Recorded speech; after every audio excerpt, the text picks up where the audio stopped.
नमस्कार साथियों, सभी को वेरी गुड मॉर्निंग, सुप्रभात। आप सभी प्यारे साथियों का स्वागत है आपके अपने चैनल साइंस फाइटर क्लासेज में।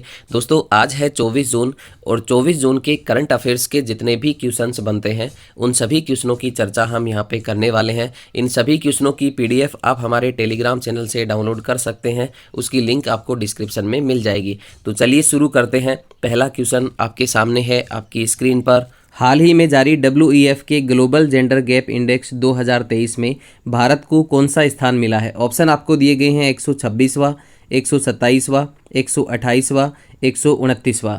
दोस्तों, ग्लोबल जेंडर गैप इंडेक्स की बात करें तो इसे जारी करने वाली जो संस्था है वो है साथियों WEF यानी कि विश्व आर्थिक मंच। इसके मुख्यालय की बात करें तो नोट करें, इसका जो मुख्यालय है वो कहाँ पे है? स्विट्ज़रलैंड में। WEF का जो मुख्यालय है वो कहाँ पे है साथियों? स्विट्ज़रलैंड में है। आप यहाँ से नोट कर सकते हैं। इसकी शुरुआत होती है साथियों 2006 में। WEF की शुरुआत कब होती है? 2006 में होती है। इसके अलावा नोट करें, ग्लोबल जेंडर गैप इंडेक्स में आइसलैंड जो है वो प्रथम स्थान पर है। ग्लोबल जेंडर गैप इंडेक्स 2023 में प्रथम स्थान जो है वो किसका है? आइसलैंड का है। किसका है साथियों? आइसलैंड का है। और याद रखें, आइसलैंड जो है वो लगातार 14वीं बार जो है वो प्रथम स्थान पर रहा है। इसके स्कोर की बात करें तो इसका स्कोर रहा है 91.2%, 91.2% आइसलैंड का स्कोर रहा है। यानी कि आइसलैंड वो देश है जिसने जेंडर गैप यानी लैंगिक अंतराल को 91.2% तक कम कर दिया है। इस प्रकार से पहले स्थान पर रहा है आइसलैंड, दूसरे स्थान पर रहा है नॉर्वे।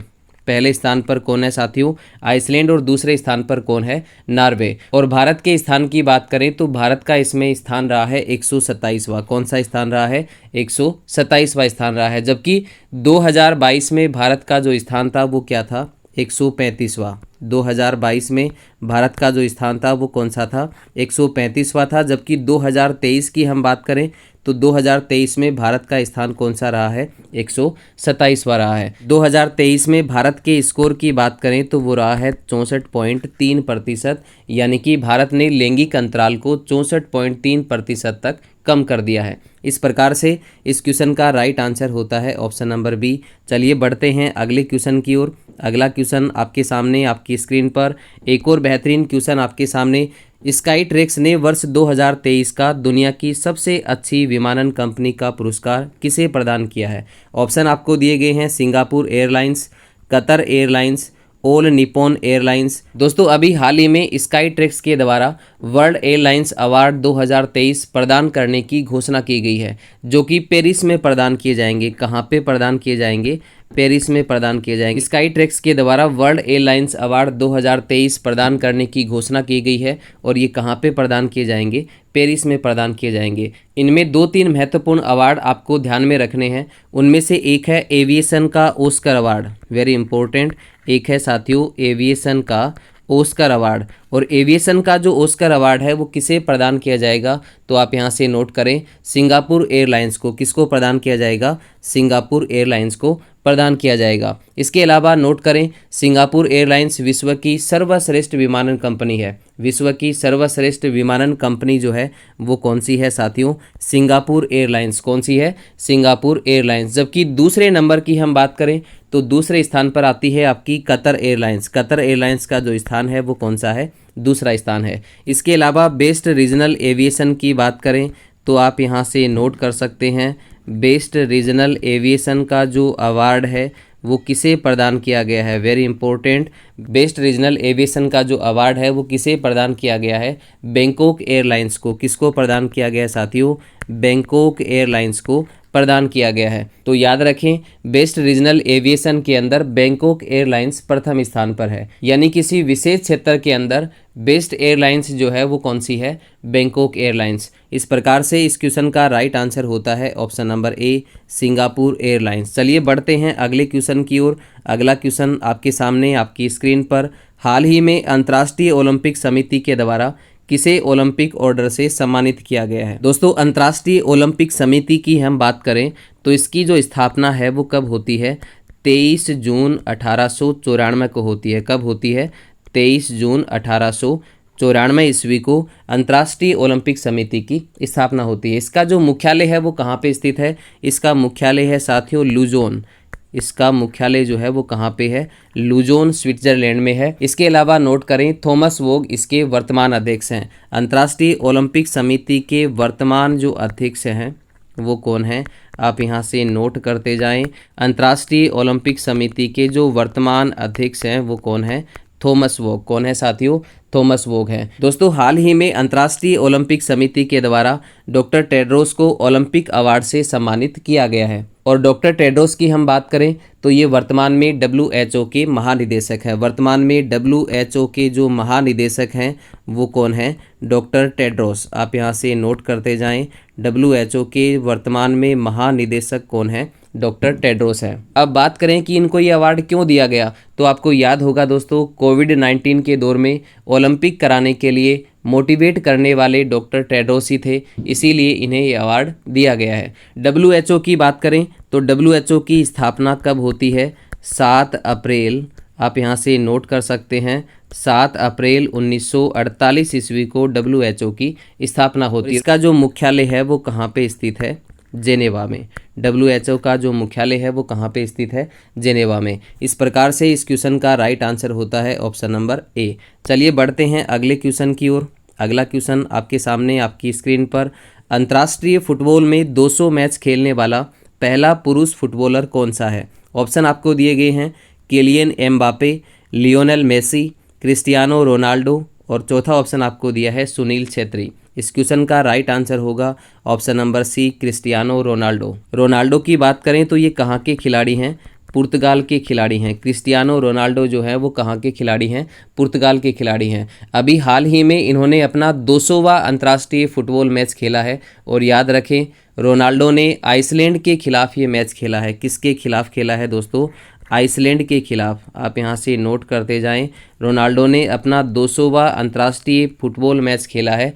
और ये मैच जो है वो किसके खिलाफ खेला है, आइसलैंड के खिलाफ खेला है। इसके अलावा नोट करें 5 अलग अलग फीफा वर्ल्ड कप में गोल करने वाला एकमात्र खिलाड़ी जो है वो भी कौन है, क्रिस्टियानो रोनाल्डो है। इसके अलावा वेरी इंपॉर्टेंट, विश्व में सर्वाधिक अंतर्राष्ट्रीय गोल करने वाला जो खिलाड़ी है वो भी कौन है, क्रिस्टियानो रोनाल्डो है। इस प्रकार से इस क्वेश्चन का राइट आंसर होता है ऑप्शन नंबर सी। चलिए बढ़ते हैं अगले क्वेश्चन की ओर। एक और बेहतरीन क्वेश्चन आपके सामने आपकी स्क्रीन पर, संयुक्त राष्ट्र लोक सेवा दिवस 2023 कब मनाया जाएगा। ऑप्शन आपको दिए गए हैं 23 जून, 24 जून, 25 जून और 26 जून। इस क्वेश्चन का राइट आंसर होगा ऑप्शन नंबर ए, 23 जून। संयुक्त राष्ट्र लोक सेवा दिवस जो है वो कब मनाया जाएगा, 23 जून को मनाया जाएगा। इसके अलावा नोट करें ओलंपिक दिवस भी 23 जून को ही मनाया जाता है। आप यहाँ से नोट कर सकते हैं ओलंपिक दिवस जो है वो कब मनाया जाता है, ओलंपिक दिवस भी कब मनाया जाता है, 23 जून को मनाया जाता है। आप यहाँ से नोट कर सकते हैं ओलंपिक दिवस भी 23 जून को ही मनाया जाता है। इसके अलावा संयुक्त राष्ट्र लोक सेवा दिवस है वो भी कब मनाया जाता है, 23 जून को मनाया जाता है। इस प्रकार से इस क्वेश्चन का राइट आंसर होता है ऑप्शन नंबर ए। चलिए बढ़ते हैं अगले क्वेश्चन की ओर। अगला क्वेश्चन आपके सामने आपकी स्क्रीन पर, हाल ही में भारतीय सेना ने कहाँ अग्निस्तर 1 सैन्य अभ्यास का आयोजन किया है। ऑप्शन आपको दिए गए हैं अरुणाचल प्रदेश, जम्मू कश्मीर, लद्दाख और असम। अभी हाल ही में भारतीय सेना की उत्तरी कमान के द्वारा, आप यहाँ से नोट कर सकते हैं, भारतीय सेना की जो उत्तरी कमान है उस उत्तरी कमान के द्वारा अग्निस्तर 1 सैन्य अभ्यास का आयोजन किया गया है। और ध्यान रखें ये आयोजन जो है वो कहाँ पे किया गया है, पूर्वी लद्दाख में किया गया है। कहाँ पे किया गया है साथियों, पूर्वी लद्दाख में किया गया है। इसके अलावा नोट करें पिछले महीने भारतीय सेना के द्वारा बुलंद भारत सैन्य अभ्यास का आयोजन किया गया। किस सैन्य अभ्यास का आयोजन किया गया, बुलंद भारत सैन्य अभ्यास। और इस बुलंद भारत सैन्य अभ्यास का जो आयोजन है वो कहाँ पे किया गया साथियों, अरुणाचल प्रदेश में किया गया। कहाँ पे किया जाता है, अरुणाचल प्रदेश में। इस प्रकार से इस क्वेश्चन का राइट आंसर होता है ऑप्शन नंबर सी, अग्निस्तर 1 सैन्य अभ्यास का आयोजन जो है वो कहाँ पे किया गया, लद्दाख में किया गया। चलिए बढ़ते हैं अगले क्वेश्चन की ओर। अगला क्वेश्चन आपके सामने आपकी स्क्रीन पर, हाल ही में दुनिया के सबसे बड़े रामायण मंदिर की आधारशिला कहाँ रखी गई है। ऑप्शन आपको दिए गए हैं केरल, बिहार, उत्तर प्रदेश और छत्तीसगढ़। इस क्वेश्चन का राइट आंसर होगा ऑप्शन नंबर बी, बिहार। हाल ही में दुनिया के सबसे बड़े रामायण मंदिर की जो आधारशिला है वो कहाँ रखी गई है, बिहार में रखी गई है। और याद रखें 2025 तक इसका निर्माण कार्य जो है वो पूरा होगा। इसका जो निर्माण कार्य है वो कब तक पूरा होगा, 2025 तक। और इस मंदिर के अंदर दुनिया का सबसे बड़ा शिवलिंग जो है वो स्थापित होगा। इस प्रकार से इस क्वेश्चन का राइट आंसर होगा ऑप्शन नंबर बी। चलिए बढ़ते हैं अगले क्वेश्चन की ओर।